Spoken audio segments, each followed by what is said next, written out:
How can podcasting help businesses in terms of brand management, community building, and thought leadership? I'm Patricia Mirasol, a multimedia producer at BusinessWorld. In this B-side episode, I speak with Ron Baetiong, the founder and CEO of Podcast Network Asia, about the impact podcasting can have for businesses who get into this medium. Thank you very much for your time, Mr. Baetiong. How about let's get right to it? How can a company leverage podcasting for brand building and thought leadership? Podcasting is a great tool to build an audience awareness. It's not every time that you brands have a budget, especially if you're a tech startup, where you need to be able to create an audience and also the community where you have a constant path towards communication forward. Podcasting is perfect because it's low cost and it's also a great form to actually engage the community, to talk to them, getting them as guests and whatnot.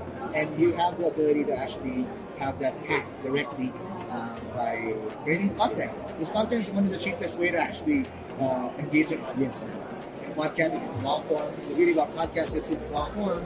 You can actually splice it up in multiple little snippets. You can post as reels and whatnot. So you're kind of hitting a lot of birds with one stone. What's the best way to integrate podcasting into one's communications strategy? I'm biased, but it should start with one brand because at the end of the day, first things first.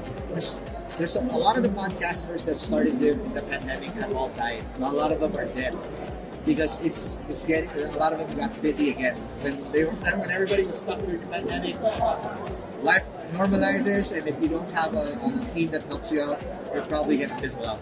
Right? So now it's a wide open thing, but the audience now is big. We started with 6 million Filipinos listening to podcasts. There's now 31 million. So people love this content and there's not enough supply. So now is the perfect time for a brand to actually come in and say, all right, this is the show. And then you iterate from there. Don't overthink it because every single day that passes that you don't dish out content and optimize, you're wasting time. What common mistakes do podcasters fall for? And what's the best way to avoid them? First mistake is analysis paralysis. They overthink this out. They think it's a movie. It's not. You can easily dish out a podcast in 1 week if you want to. But the other thing that they also overlook is that they don't put a lot of thought in the format and how they want to use a podcast as a leverage. Is it lead gen? Is it thought leadership and whatnot? They kind of want to hit all birds in one stone, and they don't realize it's a step ladder going to where you want to go. Now, in terms of growing the audience, once you already have it, the key is consistency. Podcasting is a marathon. There's this thing called pod-paid, where 7 out of 10 podcasters start an episode, don't even start a podcast, don't even make it past episode 10. So, if you're a brand and you want to play and really harness the benefits of how podcasts should work, don't look at it as like, oh, did we go viral? No. Because by the time everybody else that starts with you, if they didn't take this seriously, they've all been fizzled out and you're the one last man standing. You're going to generate all of this, the benefits of podcasting.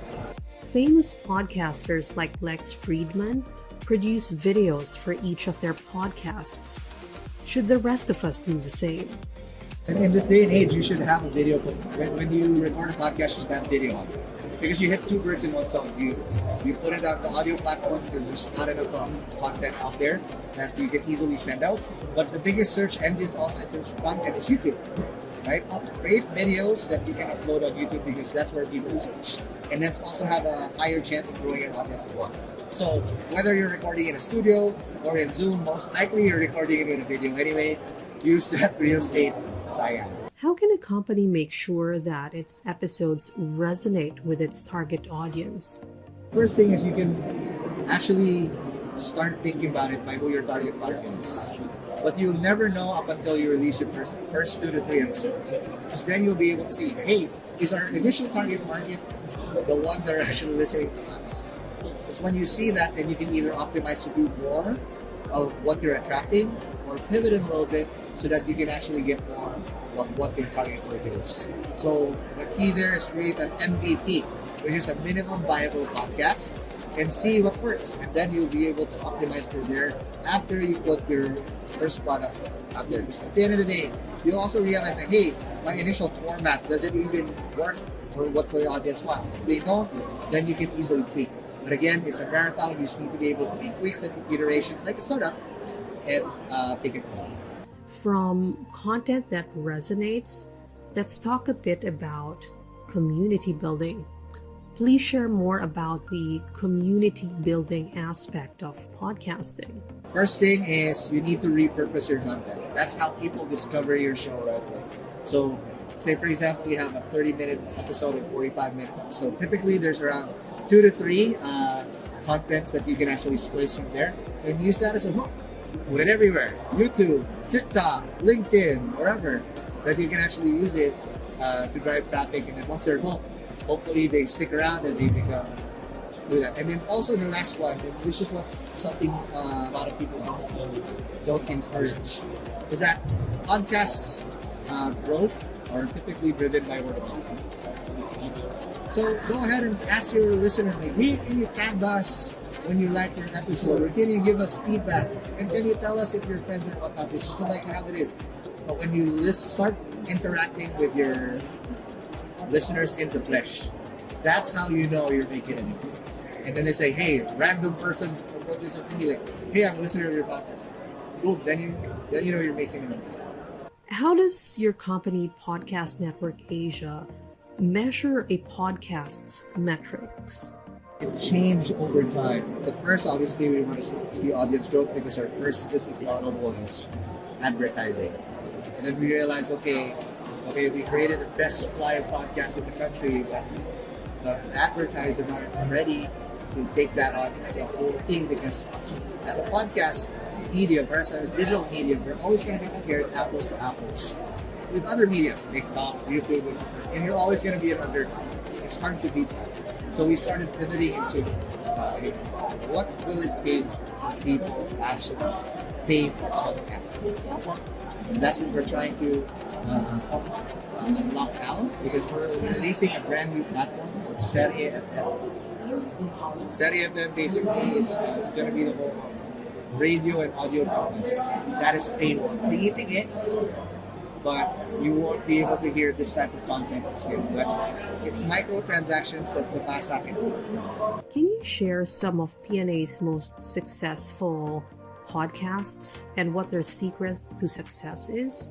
We've done it across multiple spectrums, from comedy like The Cool Pals, to the horror shows that are out there and whatnot. We've done so many out there. But the key secret is we're the only company who can actually edit and produce at scale. Because we productize that capability in our platform, podmachine.com, and democratize the ability to edit podcasts at scale. So any company that needs help in production of their show and whatnot, they can go to podmachine.com, subscribe, and we have it all. Any parting words to share with our audience? Podcast is booming. We literally went from something that very few people are listening to pre-pandemic to going crazy during the pandemic, and now people are ready to take that next leap of having premium shows, because again, a lot of the people that created during the pandemic, the ones that are stayed and have stayed active are killing it now.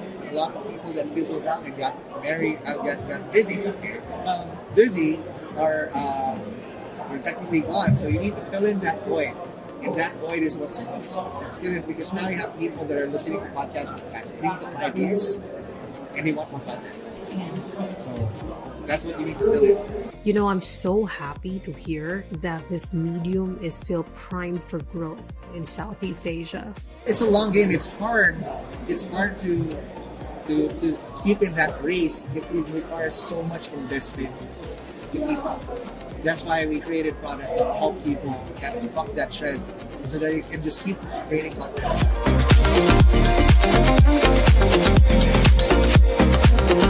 Podcasting is a long game, and anyone wishing to enter this space has to be cognizant of that fact.